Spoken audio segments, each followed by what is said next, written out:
He works in finance and publishing. He worked at HASC and has the sweatshirt to show it. Please welcome, I can't see where he is, Yaakov Kilstein.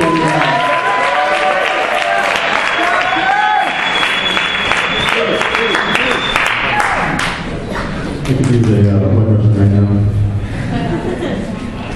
I wanted to thank Ellie and Michael for arranging this, and I want to thank all you guys for coming. I'm looking for a job in city research. It's a little plug right there. I've been interviewing. Interviewers ask you, louder. Yeah. Interviewers ask you impossible questions like, tell us your biggest weakness.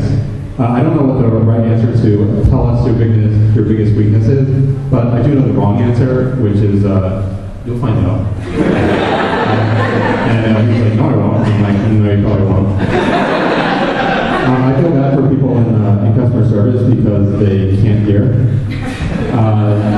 Where Chop Chop used to be, there was a salad and pizza place, and so my friend goes in there and he's ordering salad, but they're not listening to what he's saying. He's like, all right, slap me on some radishes. He's like, spank me on some cucumbers. He's like, spank them. He's like, spank them for me. And the guy's just like, okay. He's like, cucumbers. And he's like, and so they don't hear you. And I called customer service, and while I was waiting, they were playing like Beatles or something that sounded really nice.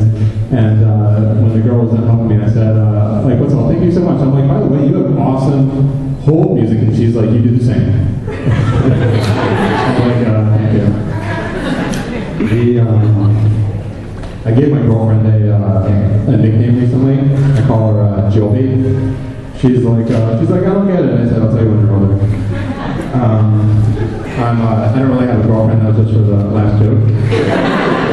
I'm single. That's another plug.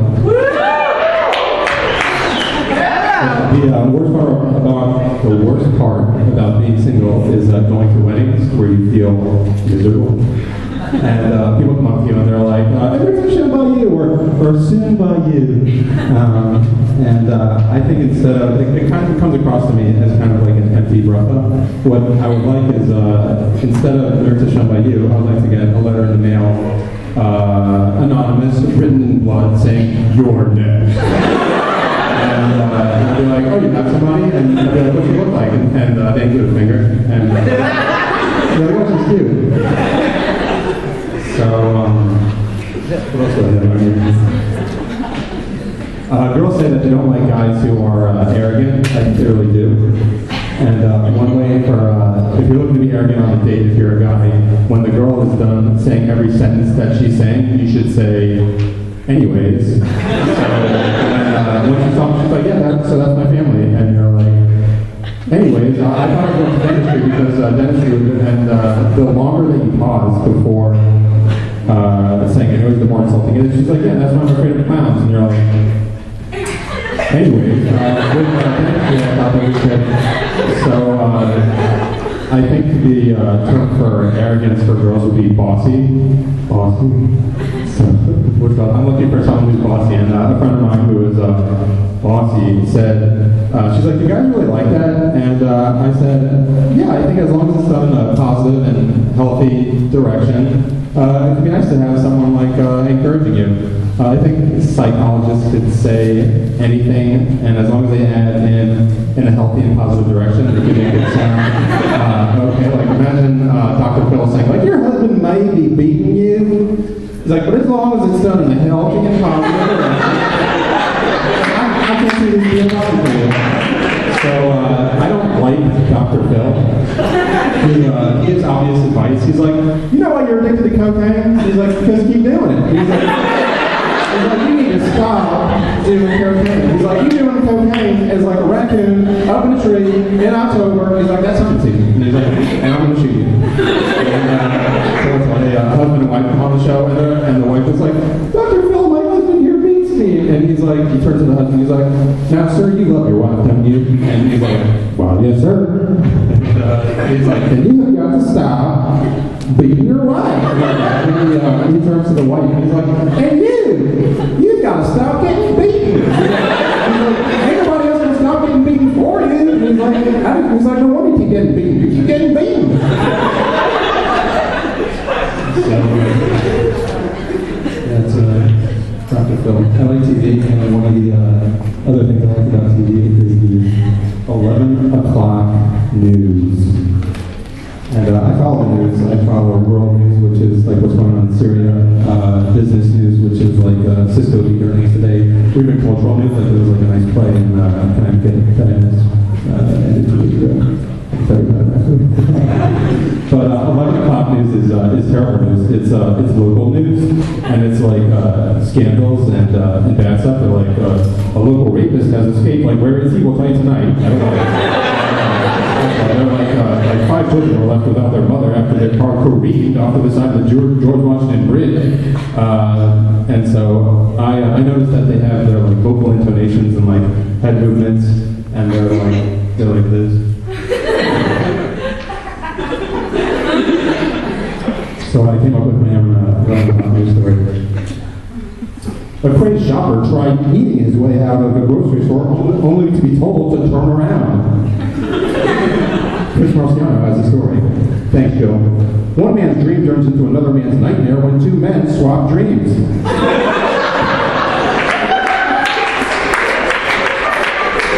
Police say they have the man responsible for the swaps off the streets, but he's stuck in aisle 6.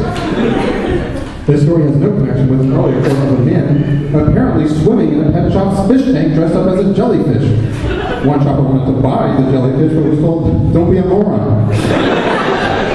Police say that while the tank was half full, the man said the tank was half empty. More of the story tonight. What's it called? How are we doing? Doing fine. So, NCSY, probably everyone here has been on an NCSY showtime. If you haven't, I'm going to tell you what it's like. Go to showtime, we have showdays. And then you have Abdullah. And during Abdullah, the regional director tries to tell everyone's story. And he's like, first of all, they started with the call-up music on the keyboard. They're like, do-do-do-do, he's like, there was once a girl from Savannah, Georgia. They're like, please, everyone, I need shh. Everyone, please. Because I need everyone to be much more racing, please. Everyone in that, please. I need everyone to be quiet. He's like, there's a girl from Savannah, Georgia, and she started going to school, and she started to be more firm every day. And guys, what's what? I'm really going to wait for you. Slowly green scene. What's what? If you have a need to talk, just you can go outside. What's what? Don't ruin it for everybody. So this girl got to be more and more firm, and then he gets to the 10 minutes later, he gets to the climax of the story, and he's like, they were ripping the flesh off Rebbe to keep his skin. And his Talmudim were saying, he's like, Rebbe, like the Torah school's burning, why are you laughing? And he's like, because while the Torah school may be burning, the letters are flowing up to Shema. Shmuley Greenstein, shut your mouth! I'm looking right at you. He's like, you know what, forget it. He's like,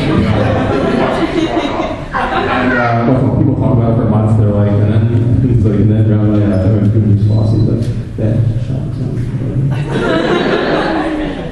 What are we doing? 1 more minute. I'll leave you off with this. Everyone goes to Israel here, and you only know one radio station. What's one radio station that everybody listens to? Gogolotz is a guy who speaks Hebrew at 1,000,000 miles per hour, and then he slows down for the one American word, and he's like,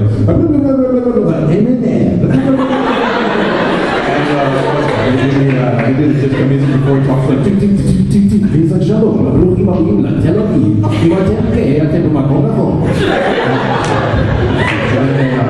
and he's like, yeah, Britney Spears, baby did it one time. Thank you very much.